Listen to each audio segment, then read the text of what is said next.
Cuando hablamos de la Concordia, muchas veces se nos olvida que tiene un elemento militar importante.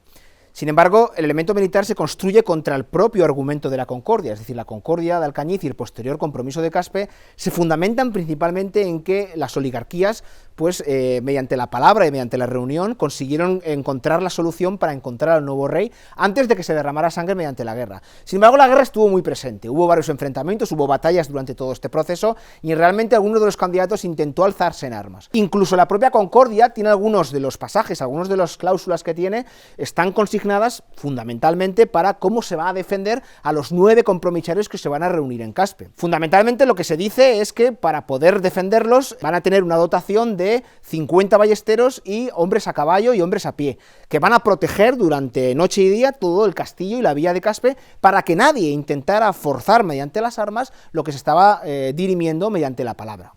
Bueno, en este vídeo lo que quiero básicamente es explicaros de una manera divulgativa, de una manera amena, cómo se hacía la guerra o cómo eran algunos aspectos sobre lo que era la cultura militar del periodo. No me voy a extender mucho en muchos aspectos porque el fenómeno militar es muy amplio, pero sí vamos a hablar un poquito de lo que serían las tácticas y de la tecnología, es decir, del armamento básico. Cuando hablamos de tácticas de guerra tenemos que diferenciar fundamentalmente en cómo combatía la infantería y cómo combatía la caballería, que eran los elementos fundamentales de los ejércitos cristianos occidentales. Cuando hablamos de la infantería hablamos de los que combatían a pie, fundamentalmente eran los hombres de proyectiles, es decir, los que lanzaban flechas mediante las ballestas, también los que lanzaban mediante armas de fuego, que también empezaban a tener una importancia fundamental en este periodo. Y cuando hablamos de la caballería eran los hombres que combatían a caballo principalmente. Sabemos por los tratados militares del periodo que la infantería, en la antigua corona de Aragón, se organizaba mediante lo que serían 5 cuerpos. Esto tenía una raigambre que procedía de la época anterior, de la época musulmana, porque ellos eran muy dados a ir a la batalla con 5 cuerpos. Estamos hablando de una zaga, de una vanguardia, de un centro protegido y luego de 2 alas. Así era como se organizaba la infantería en batalla. La infantería también se organizaba mediante escuadrones de 10 hombres que se les denominaban denarios, los cuales 5 de ellos, los mejores pertrechados, los denominados hombres de armas, con un arnés más poderoso, iban delante y los hombres que llevaban menos armadura iban detrás. También muchas veces a estos pequeños escuadrones se les añadían los ballesteros, se solían colocar a las mangas y su función principal era pues que el enemigo no les circundara alrededor ni les hiciera ninguna maniobra envolvente. Y los ballesteros eran, digamos, las unidades que se organizaban en compañías y se dedicaban a lo que era la defensa muchas veces de espacios poliorcéticos, es decir, de recintos amurallados. El modus operandi con el que trabajaban los ballesteros era utilizando los escudos paveses, como el que vais a ver ahora en la imagen. Los escudos paveses eran escudos de muralla que se colocaban o bien mediante un trípode o bien se clavaban mediante un regatón en el suelo, de manera que el ballestero pudiera protegerse detrás de él, cargaba muchas veces con un cranequín y disparaba siempre con la protección del escudo pavés. Lo que conocemos como caballería feudal, caballería pesada, tiene su advenimiento fundamentalmente en la segunda mitad del siglo XI,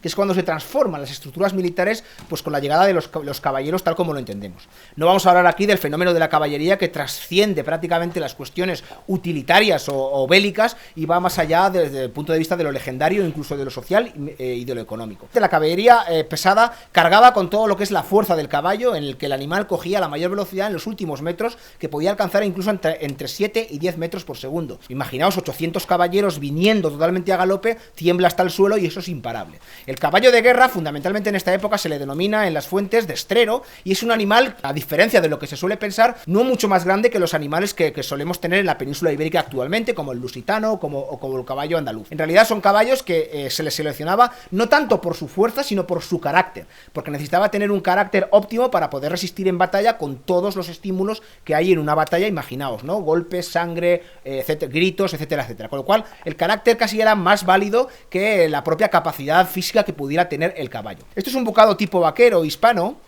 Por lo general son los bocados que más se parecen a los de la época. De hecho, a partir de la segunda mitad del siglo XIII, arqueológicamente ya aparecen bocados muy similares a este. Si os fijáis, donde tengo ahora mi dedo, tiene lo que se denominan las camas. Esta pieza lo que hace era separar el punto de gravedad del interior de la boca, de manera que yo pudiera manejar al caballo con movimientos mucho más sucintos. Es decir, si yo, en realidad esto funciona mediante la palanca. Cuando lo que hacemos es accionar las riendas, esta pieza que va en el medio, que se denomina desveno, lo que hace es, digamos, presionar en el paladar. Y el caballo lo que hace es recibir una orden para en este caso parar. A esto se le denomina freno y únicamente se utiliza para parar al caballo. Para moverlo, como luego veremos, se hacía fundamentalmente con el peso del cuerpo y con las piernas. Bueno, vamos a hablar ahora del mundo de lo que sería la tecnología, es decir, del armamento, que digamos para mucha gente es la parte más apasionante. Vamos a hablar de armas y de armaduras. Cuando hablamos de armas, hablamos de la espada. Esta en concreto es una espada de justamente de esa época, de finales del siglo XIV y principios del siglo XV. Hay que tener en cuenta que a partir de esta época, desde hace 100 años, las espadas evolucionan sobremanera. Hasta finales del siglo XIII las espadas se utilizaban prácticamente para cortar, para golpear con ellas. Pero a partir de finales del siglo XIII y durante toda la Baja Edad Media, la espada se va a utilizar principalmente también para golpear con la punta, es decir, para estocar. De manera que una espada podía perfectamente utilizarse para clavar y también para golpear, como luego veremos. Las espadas también se hacen más largas y más grandes. Partimos de lo que es la espada de una mano, como esta que tenemos aquí, que se utilizaba fundamentalmente con una mano para golpear principalmente, y esta espada se empieza a convertir en espadas un poquito más largas, más gruesas, en lo que se denominarán espadas de arzón. Son espadas que por lo general se seguirán utilizando con una mano, pero ya tienen una mayor longitud para poder golpear sobre el caballo, es decir, es una espada de caballería. Se denominaban espadas de arzón porque muchas veces iban en la propia silla del caballo. Esta espada dará paso a lo que se denominaba la espada de mano y media.